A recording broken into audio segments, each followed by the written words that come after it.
Sharqiy saplarning ahvoli. İran xalqi o'z hukmronlariga qarshi isyon ko'targanning ustiga o'rdining ichidami g'alyan besiqmayotdi.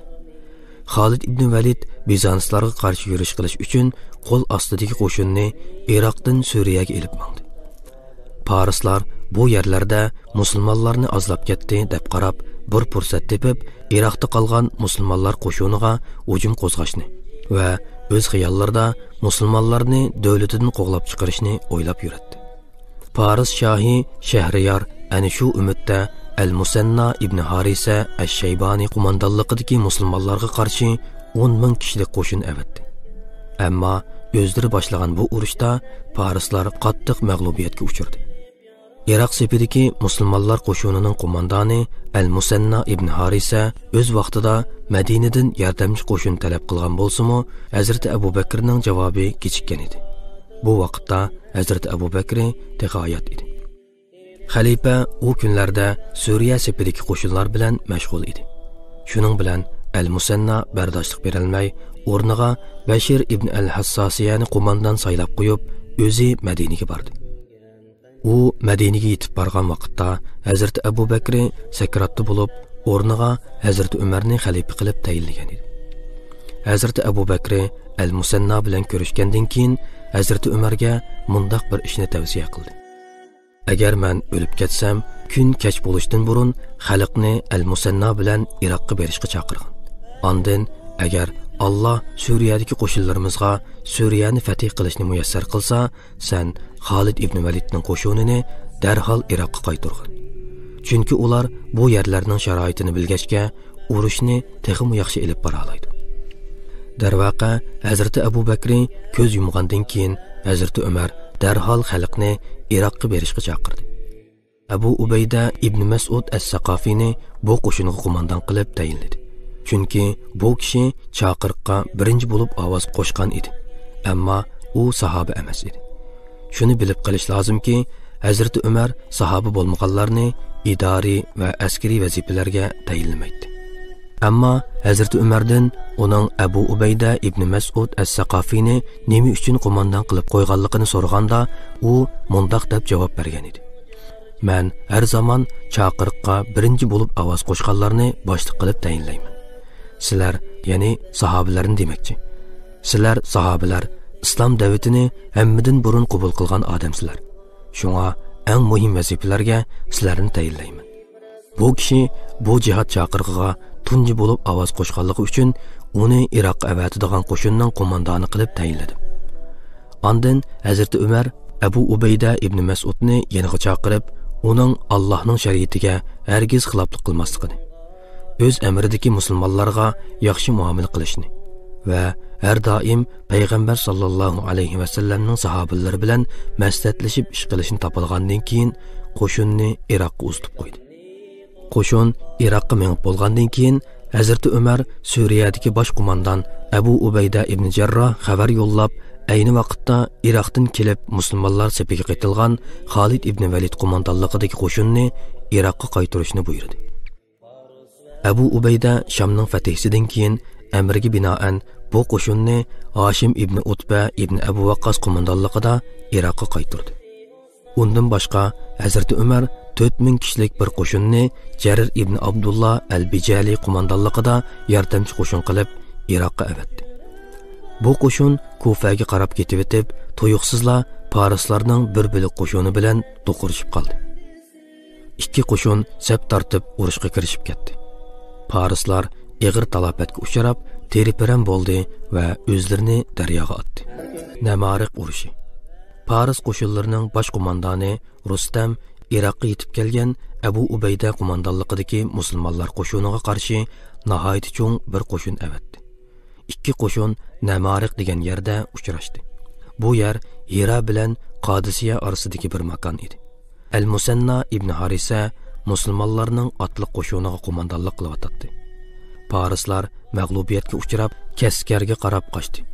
Abu Ubayda ularning keynidan iz qo'g'lab mangdi. Paris qo'shinlariga yordamchi qo'shin kelgan bo'lsa-mu, Abu Ubayda ularga yetishib, yana bir qatim mag'lubiyatga uchratdi. Shuning bilan Parislar Madainga qochib berib olib, aran qutuldi. Al-Jisr urushi. Parislar Namariq va boshqa yerlarda musulmonlarga teng kelolmay, bosh qo'mondan Rustamning atrofiga to'planishga boshladi. Rustam musulmonlarning ustiga yana shundoq cho'ng bir qo'shin avatdi. Parislarning ikki tug'i bo'lib, biri Xisravning, yana biri Faridonning edi. Parislar bilan musulmonlar uchrashgan yerda bir ko'rik bor edi. Parislar ikki tarafning birining ko'rikdan o'tishi haqida taklif berdi. Islom qo'shinidagi mo'tavarlar qo'mondan Abu Ubaydaga ularning bu tarafga o'tishini taklif qil deb fikr berdi. Ammo Abu Ubayda ular bizga o'xshash o'limdan qo'rqmaydiganlardan emas. Shunga biz u tarafga o'taylik dedi. Shuning bilan islom qo'shini ko'rikdan o'tib Parislarning oldiga keldi. Ikki taraf orasida nihoyat shiddatli jang boshlandi. Musulmonlarning otlari Parislarning pillaridan urkishga boshladi. Bu ahvolni ko'rgan qo'mondan Abu Ubayda ibn Mas'ud as-Saqafi askarlarga avval pillarga hujum qilinglar deb buyruq qildi. Askarlar urushni buyruq bo'yicha davomlashtirdi. Abu Ubayda o'zimi nihoyat cho'ng bir pilga hujum qilib, uning xurtumini kesib tashladi. Eg'ir yaralangan bu pil jon achchig'iga chidamay, echinishliq chirqirab kelib, Abu Ubaydani dastlab o'ldirdi.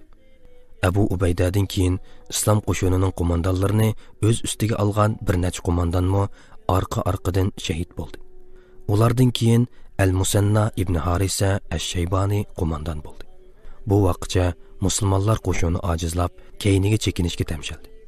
Shu arada saf buzilib, musulmonlar ko'rikka qarab qochishga boshladi. Ko'rik uncha ko'p odamni ko'tara olmay cho'kib ketdi.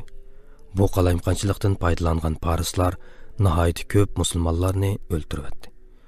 Musulmonlardan bir qismi o'ldirildi, yana bir qismi daryoda tunjiqib o'ldi. Qo'mondan Al-Musanna bir bo'lik jangovar askarlarga boshchilik qilib, parislarning o'rchaplariga qarshi turdi va bir tarafdan ko'rikning qayta yasalishi uchun fursat yaratib berdi. Ko'rik qayta yasalgandan keyin eshib qolgan qo'shinni qarshi tarafga sog'-salomat o'tkazib oldi. Bu urush hijratning 13-yili Sha'ban oyida, ya'ni Yarmuk jangidan 40 kun keyin bo'lib o'tdi. Bu urushdan keyin parislar Orda g'alyoniga qaytadan kirishib ketdi. Ular bosh qo'mondonlikdan elib tashlangan Rustamni qo'mondonlik o'rniga qayta keltirdi va uningga Fayruzan ismli birini muavin qilib qo'ydi. Ammo Paris qo'shinlari butun saf bo'yicha Madainga qarab chekinayotdi.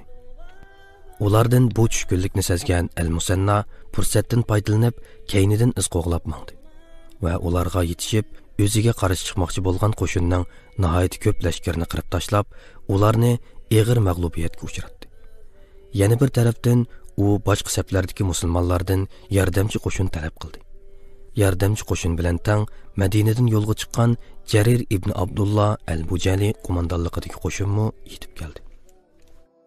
Al-Buvayb urushi. Parislar musulmonlarga yordamchi qo'shin yetib kelganligini anglab, texmi cho'ng qo'shin bilan musulmonlarga qarab yurish qildi. Ikki qo'shin Kufa yanidagi Al-Buvayb degan yerda uchrashdi.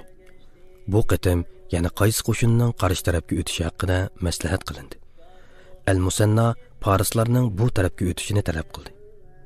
Parislar buni qabul qilib, qarshi tarafga o'tdi. Ikki taraf orasida yana qonliq jang elib berildi va majusiylarning sepi chuvilib ketib, bir qismi o'ldirildi, yana bir qismi daryoda tunjiqib o'ldi. Shuning bilan musulmonlar Al-Jisridagi o'chini bu yerda elib olganning ustiga yana ko'p g'animatga erishdi. Parislarning qo'mondoni Mehranmo bu urushda o'ldirilgan edi. Bu hijratning 13-yili Ramazon oyi edi. Al-Buvayb urushi parislarni qattiq sarosimaga silvatdi. Sasaniylar imperatorligining nupuzli kishilari taxt talish urushiga xotima berish maqsadida fikri birligi bilan Shahriyarning o'g'li Yazdigiritni taxtga chiqardi va bu qarorni imperatorlikning hamma tarbiga e'lon qildi. Ayni vaqtda musulmonlarga taslim bo'lgan ba'zi majusiy yurtlari bu ishdan xabar tepib, qayta jasoratlandi va ahdinomiga xiloflik qilishga boshladi. Bu yurtlarning chegaralariga joylashgan musulmonlar ahvolni mu'minlarning amiri Hazrati Umarga bildirdi. Shuning bilan Hazrati Umar xalqni jihodga chaqirdi va Hazrati Alini o'zining o'rniga noib qilib tayinlagandan keyin yeniga Hazrati Osmon va boshqa sahobalarni elib, o'zi qo'shinga qo'mondonlik qilib Madinadan yo'lga chiqdi. Sirar jilg'isiga yetib kelganda o'zining oldingi sapkichi berishning to'g'ri bo'ladigan yoki bo'lmaydiganligini o'ylash uchun maslahat komiteti qurdi va Hazrati Alini bu ish uchun chaqirib keldi. Abdurrahman ibn Avfdan boshqa hammaylan uning oldingi sapga berish taklifini qabul qildi. Abdurrahman ibn Avf xalifaga mundoq dedi: agar dushman oldida sana biror ish bo'lib qolsa, dunyoning hamma tarafidagi musulmonlarning ojiz o'ringa tushib qolishidan ansirayman. Shunga urushqa sening o'rningga boshqa biri borsin. Sen Madinaga qaytqin. Hazrati Umar uning fikrini muvofiq ko'rdi. Said ibn Abu Waqqas qo'shinga qo'mondan bo'lib saylandi. Hazrati Umar uningga kerakli ta'limotlarni bergandan keyin Iroqdagi qo'shinning qo'mondoni Al-Musanna va uning yordamchisi Jarir ibn Abdullohga xabar yo'llab, ularning darhol Said ibn Abu Waqqasning qo'mondonligiga o'tishini buyurdi. Shuning bilan Iroq sepidagi qo'shinlarning hammasi Saidning qo'mondonligi ostiga kirdi. Ammo Al-Musanna urushlardan qilib qolgan yarasi butun badanga tarab ketib, Said oldingi sapga borg'icha vafot bo'ldi. Iroq sepidagi barliq qo'shin Hazrati Umarning amri bo'yicha Said belgilagan ma'lum bir kuni Qodisiyaga to'plandi. Abdurrahman ibn Rabi'a al-Bahili qo'shinning qozisi, Salman Farisi ijroiya boshchiligiga xalifa tarafidan tayinlandi. Bu qo'shinda 300 dan ortiq sahoba bor bo'lib, 70 dan ortiqi Badr jangiga qatnashgan qahramonlardan edi. Qo'shin yo'lga chiqib, Uzayb degan yerga kelganda, birdilla Parislarning bir bo'lik qo'shini bilan do'qurishib qoldi. Musulmonlar ularni yengib, nihoyat ko'p g'animatni qo'lga kirgizdi. Bu urushlardan ko'rib olishga bo'ladi-ki, musulmonlar ishg'ol qilgan yerlarni qayta aqtirib chiqmay, ba'zi yerlarni atlab o'tib ketyotdi. Bu sabab bilan fatih qilingan ba'zi yerlarda qilib qolgan dushman qoldiqlari musulmonlarni orqa tarafdan avara qiladi. Va bu fursatdan foydalangan Parislar qayta hujumga o'tib, musulmonlarni toki eng dastlab urush bo'lgan yerlargacha